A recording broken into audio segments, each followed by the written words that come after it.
வணக்கம். வாங்க கூலாக சமைக்கலாம். இன்றைக்கி இருக்கிறதுலையே ரொம்ப சிம்பிளஸ்ட் குழம்பு மோர் குழம்பு செய்கிறது எப்படின்னு பார்க்கலாம்.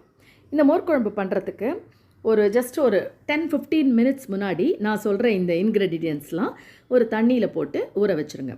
அதாவது 2 ஸ்பூன் கடலைப்பருப்பு, 1 ஸ்பூன் அரிசி, ஒரு 3 பச்சை மிளகா, காரத்துக்கு ஏற்ற மாதிரி பார்த்துக்கோங்க. 3 பச்சை மிளகா, ஒரு சின்ன துண்டு இஞ்சி, அப்புறம் ஜீரகம் 1.5 ஸ்பூன் இல்லை 2 ஸ்பூன் போட்டு நீங்கள் ஊற வச்சுருங்க.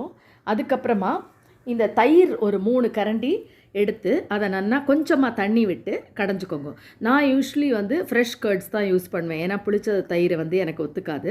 ஸோ நான் ஃப்ரெஷ் கர்ட்ஸில் 3 கரண்டி எடுத்து இது பண்ணியிருக்கேன். இப்போ நம்ம இந்த ஊற வச்சுருக்கோம் இல்லையா, இந்த ஐட்டம்ஸ் எல்லாத்தையும் ஒரு 2 ஸ்பூன் தேங்காயோடு சேர்த்து நல்லா 3 அரைச்சிட்டு இந்த கடைஞ்சி வச்ச மோரோட அதுக்கு தேவையான உப்பை மட்டும் போட்டு அதை கடைஞ்சி வச்சுருங்க. இந்த மோர் குழம்புக்கு ஜென்ரலாக நான் இந்த சுண்டைக்காய் வத்தல் இருக்குது இல்லையா, அந்த வத்தலை தான் தான் மாதிரி போடுவேன். தட் இஸ் கடுகு தாளிக்கும் போது இந்த சுண்டைக்காய் வத்தலையும் போட்டு வறுத்தெடுத்து அதில் போட்டுருவேன். ஏன்னா இந்த விதத்துலையாவது சுண்டைக்காய் யூஸ் ஆகட்டும்னு. பட் இன்றைக்கி நான் வெண்டைக்காய் மோர் குழம்பு பண்ணுறேன். ஸோ அதுக்கு வெண்டைக்காயை துண்டாக நறுக்கி வச்சுட்டு ஒரு வாணலியில் கடுகு அது போட்டு வெடித்த உடனே பெருங்காயம் போட்டு இந்த வெண்டைக்காயையும் கருவேப்பிலையும் சேர்த்து கொஞ்சம் அதுக்கு தேவையான உப்பும் மஞ்சப்பொடியும் போட்டு நல்லா பெரட்டிக்கோங்க. ஜஸ்ட் ஒரு 2 இல்லை 3 மினிட்ஸில் இந்த வெண்டைக்காய் ஃபுல்லாகவே நல்லா வதங்கிடும். இந்த மோர் குழம்புக்கு நம்ம பூசணிக்காய் போடலாம், தான் போடலாம், இல்லைனாக்கா சேப்பங்கிழங்கு யூஸ் பண்ணலாம்.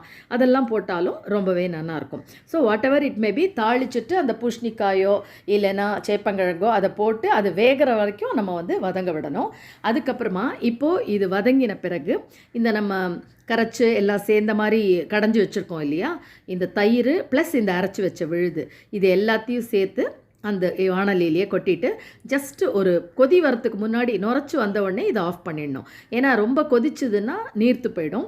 ஸோ நான் இப்போ இந்த அரைச்ச விழுதுக்கு தனியாக உப்பு போட்டிருக்கேன், காய்க்கு தனியாக உப்பு போட்டிருக்கேன். ஸோ அதை பார்த்து போட்டுக்கோங்க.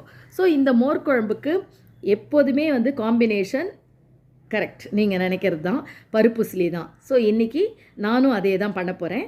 இந்த பீன்ஸ் பருப்புஸ்லியோட ரெசிப்பியை நான் தனியாக போடுறேன். இந்த மோர் குழம்பு ரொம்ப சிம்பிள். ஈவன் நம்ம அரிசி உப்புமாக்கோ இல்லை வேறு மாதிரி அந்த மாதிரி உப்புமா வெரைட்டிஸ்க்கும் தொட்டுக்கலாம், இல்லை கலந்த சாதத்துக்கெல்லாம் ரொம்பவே ஏற்ற மாதிரி இருக்கும். மிக்சட் ரைஸ் பண்ணுற அன்றைக்கெல்லாம் நான் மோர் குழம்பே பண்ணிவிடுவேன். ஸோ ஜஸ்ட் இந்த ரெசிபியை பாருங்க, பிடிச்சிருந்ததுன்னா ஃபாலோ பண்ணுங்கள், சப்ஸ்கிரைப் பண்ணுங்கள்.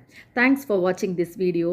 அண்ட் கார்னிஷிங்க்கு கொஞ்சமாக கொத்தமல்லியை மேலாக போட வேண்டியதான். தேங்க்யூ.